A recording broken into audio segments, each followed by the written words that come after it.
नमस्कार बच्चों। आज की हिंदी कक्षा में आप सभी का स्वागत है। वसंत भाग 2 के पाठ 3 से हमें पढ़ना है, जिस पाठ का नाम है हिमालय की बेटियाँ। पाठ में हिमालय का वर्णन किया है और साथ में ही उसकी बेटियाँ माने नदी जो हिमालय से उत्पन्न हुई है उसका वर्णन किया गया है। यह पाठ नागार्जुन द्वारा लिखित पाठ है। तो चलो बच्चों पढ़ते हैं पाठ हिमालय की बेटियाँ।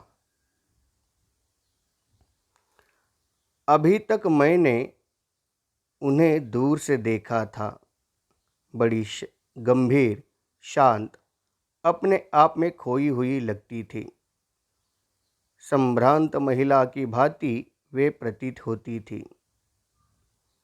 उनके प्रति मेरे दिल में आदर और श्रद्धा के भाव थे। माँ और दादी, मौसी और मामी की गोद की तरह उनकी धारा में डुबकियाँ लगाया करता। परंतु इस बार मैं जब हिमालय के कंधे पर चढ़ा तो वे कुछ और रूप में सामने थी। मैं हैरान था कि यह दुबली पतली गंगा, यही यमुना, यही सतलुज समतल मैदानों में उतरकर विशाल कैसे हो जाती है। इनका उछलना और कूदना, खिलखिलाकर लगातार हंसते जाना, इनकी यह भावभंगी, इनका यह उल्लास कहाँ गायब हो जाता है मैदान में जाकर। किसी लड़की को जब मैं देखता हूँ, किसी कली पर जब मेरा ध्यान अटक जाता है, तब भी इतना कौतूहल और विस्मय नहीं होता जितना कि इन बेटियों की बाल लीला देखकर होता है। तो देखो बच्चों, इस पाठ में हिमालय की बेटियाँ माने हिमालय की जो नदियाँ जो हैं उन नदियों के बारे में वर्णन किया गया है। जैसे कि अभी लेखक कहता है कि अभी तक मैंने उन्हें दूर से देखा था। मतलब ये जो नदियाँ जो हैं लेखक ने जो देखी थी अभी तक दूर से देखी थी। बड़ी गंभीर, शांत, अपने आप में खोई हुई लगती थी। जब इन नदियों को हम देखते हैं दूर से तो ये बड़ी गंभीर लगती है, शांत लगती है और मानो अपने आप में खोई हुई है। संभ्रांत महिला की भांति वे प्रतीत होती है। कोई संभ्रांत महिला जो है, या संभ्रांत का मतलब है कुलीन, शिष्ट महिला जो है, अच्छे कुल में उत्पन्न हुई जो महिला जो है उसकी तरह प्रतीत होती थी, लगती थी। उनके प्रति मेरे दिल में आदर और श्रद्धा के भाव थे। उन नदियों के प्रति लेखक के मन में आदर और श्रद्धा के भाव थे। जैसे कि हम जानते हैं कि हर एक भारतवासी नदियों को अपनी माँ की तरह मानते हैं, नदियों को श्रद्धा पूजक पूजते हैं। उसी तरह लेखक भी उन नदियों के प्रति आदरपूर्वक, श्रद्धापूर्वक भाव रखता था। जैसे माँ और दादी, मौसी और मामी की गोद की तरह उनकी धारा में डुबकियाँ लगाया करता।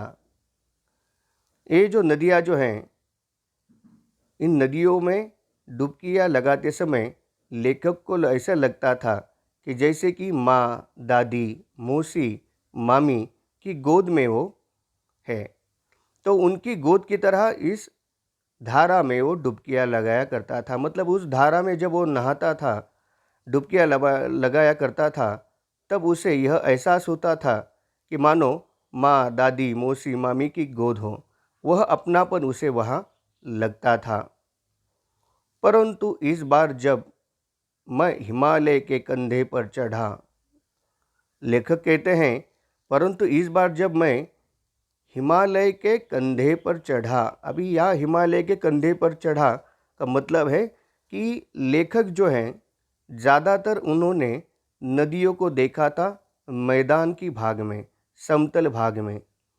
जब वो हिमालय की ओर बढ़े, हिमालय को उन्होंने थोड़ा सा पार कर लिया तो हिमालय के कंधे पर चढ़ा। मतलब हिमालय पर वो चढ़ने के बाद उसे कुछ उस पर्वत पर, हिमालय पर्वत पर चढ़ने के बाद उन्हें इन नदियों का कुछ अलग ही रूप नज़र आया।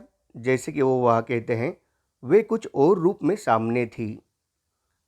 जो नदियाँ उन्होंने आज तक देखी थी मैदान समतल भाग में, उससे यह अलग रूप था।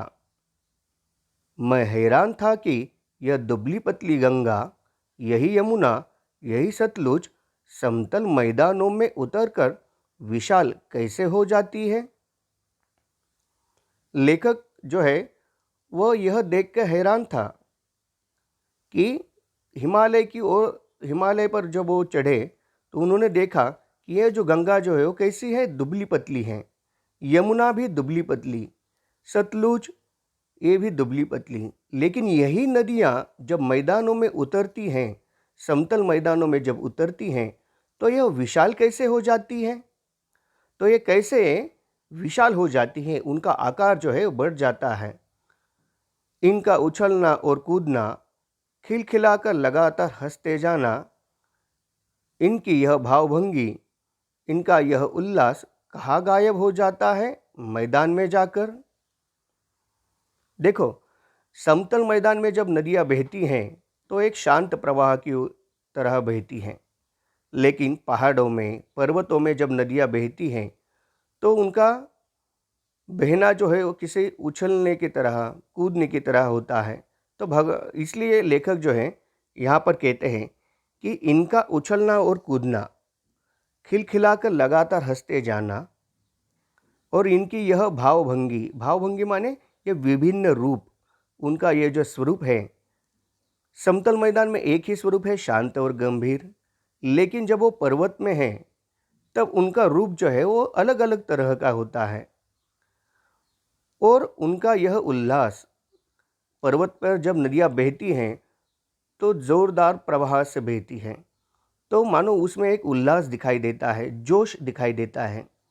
वही जोश मैदान में आकर कहाँ गायब हो जाता है, इस तरह का सवाल लेखक के मन में आ रहा है।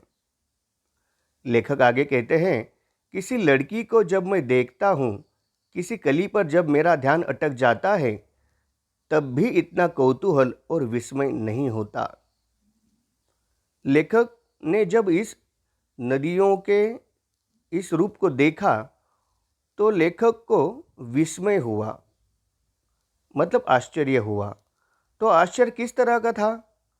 वो कहते हैं कि जब मैं किसी लड़की को जब देखता हूँ, किसी कली पर जब मेरा ध्यान अटक जाता है, किसी लड़की की तरफ, किसी कली की तरफ जब मैं देखता हूँ, तो मन में जो कौतूहल होता है, जानने की इच्छा होती है, कौतूहल जानने की इच्छा होती है, और विस्मय होता है, जो हैरानी होती है, वह हैरानी नदियों को देखकर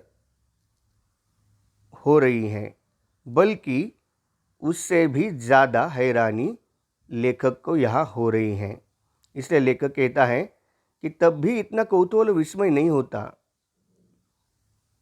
जब कली और लड़की को देखता है तब भी उतना कौतूहल नहीं होता जितना कौतूहल और विस्मय अब इन नदियों को देखकर होता है। तो आखिर में लेखक कहता है कि जितना कि इन बेटियों की बाल लीला देखकर मुझे कौतूहल हो रहा है, जितना कि यह बेटियां जो हैं, नदियां जो हैं, इनकी बाल लीला देखकर। बाल लीला मतलब जहाँ नदियों का उद्गम होता है वहीं पर उनकी बाल लीलाई दिखाई देती है। उनका स्वरूप जो होता है वो छोटा होता है, इसलिए उसे बाल लीला कहा गया है।